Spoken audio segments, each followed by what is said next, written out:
Assalamualaikum warahmatullahi wabarakatuh.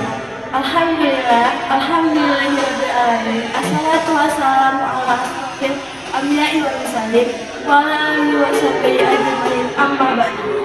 Alhamdulillah, puji syukur kita atas kehadirat Allah SWT yang telah memberikan kita nikmat kesehatan dan kesempatan sehingga kami dari kelompok 3 bisa membuat video sebagai tugas mata kuliah fikih zakat. Kami dari kelompok 3 ingin menjelaskan materi tentang zakat perdagangan.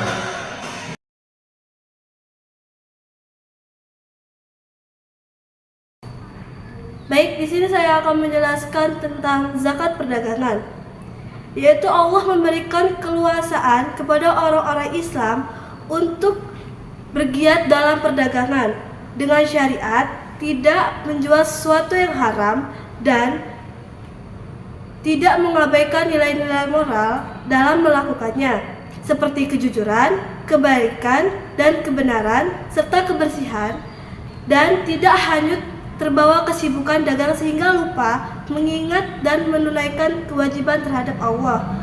Perdagangan yaitu salah satu bentuk usaha yang legal.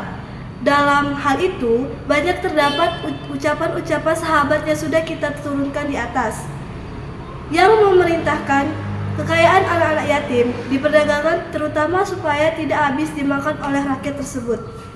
Seorang yang memiliki kekayaan perdagangan, masanya sudah berlalu setahun, dan nilainya sudah sampai senisab pada akhir tahun itu, maka orang itu wajib mengeluarkan zakatnya sebesar 2,5%, dihitung dari modal dan keuntungan, bukan dari keuntungannya saja.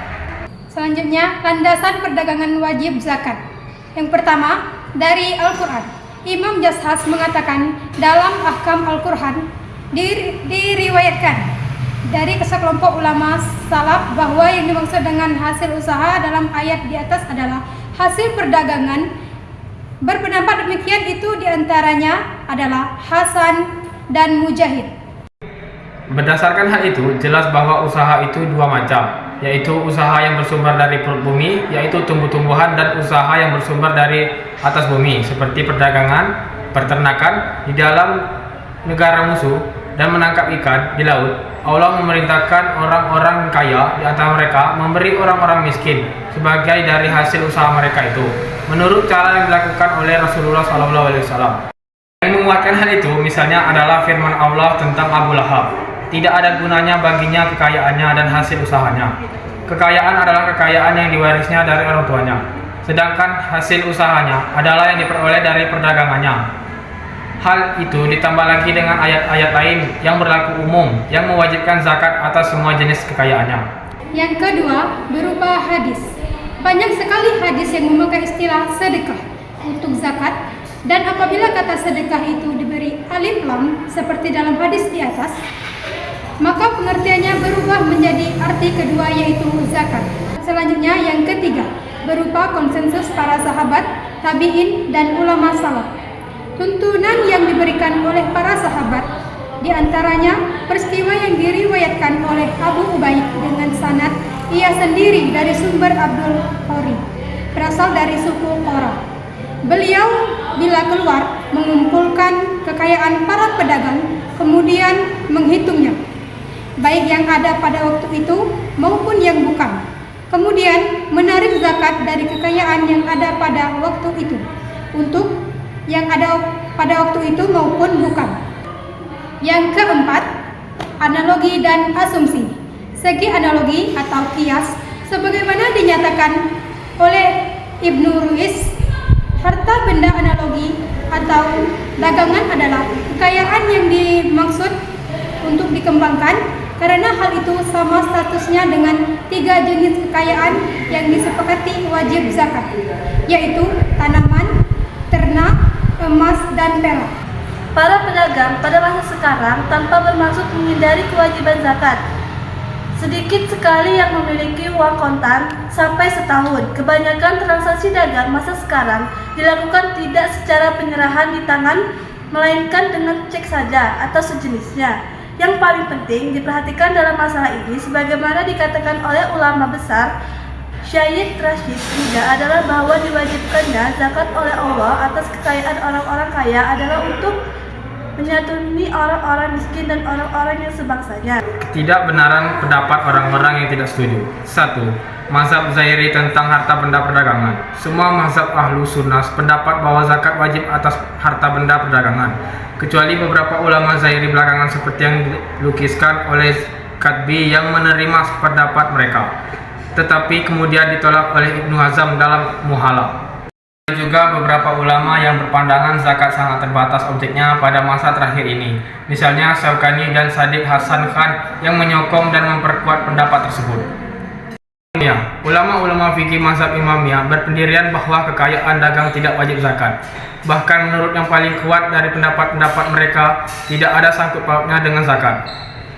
Tetapi mereka berpendapat lain tentang keuntungan dagang, yaitu harus dikeluarkannya zakatnya 1/5 dan keuntungan bukan dari modal dagang mengambil landasan firman Allah. Tetapi menurut mazhab Sunni, yang dimaksud dengan gaminah dan firman Allah itu adalah rampasan perang, bukan semua keuntungan yang diperoleh.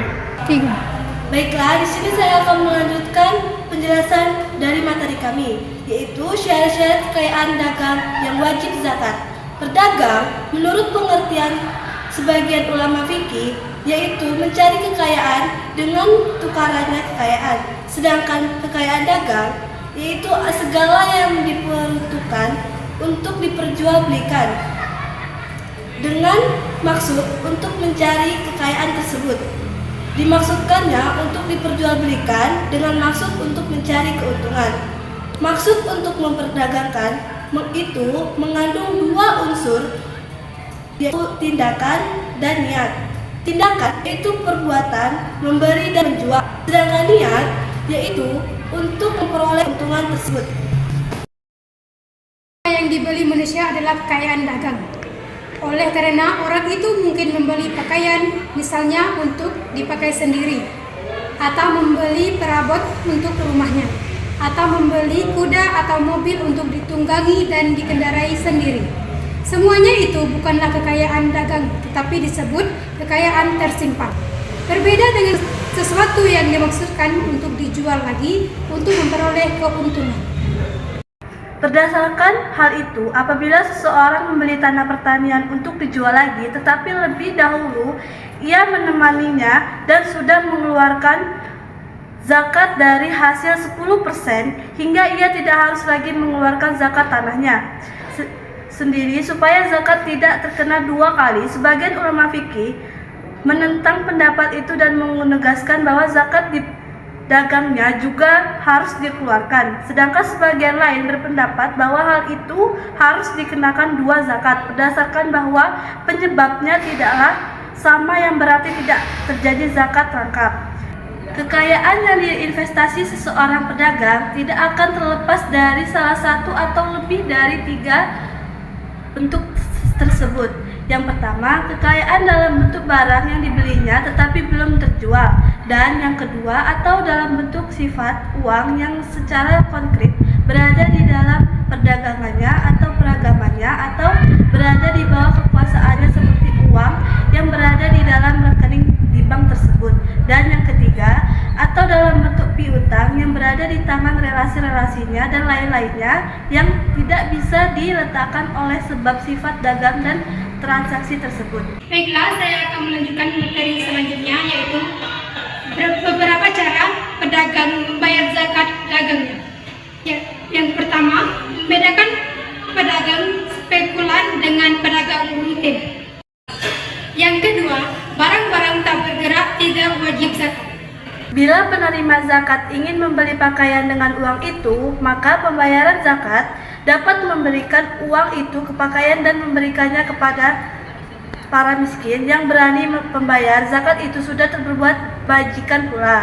Tetapi bila membayar zakat menghargai pakaian itu, kemudian memberikannya kepada fakir miskin tersebut, maka ia mungkin saja menghargai pakaian itu lebih tinggi, sedangkan yang menerima tidak membutuhkan. Bahkan mungkin penjualnya yang membuat tukang loak beruntung banyak, walaupun bisa pula merugi. Hal itu akan sangat merugikan fakir miskin tersebut. Video dari kelompok kami, bila ada salah kata kami mohon maaf, kepada Allah kami mohon ampun. Kami akhiri. Wabillahi taufiq wal hidayah. Wassalamualaikum warahmatullahi wabarakatuh.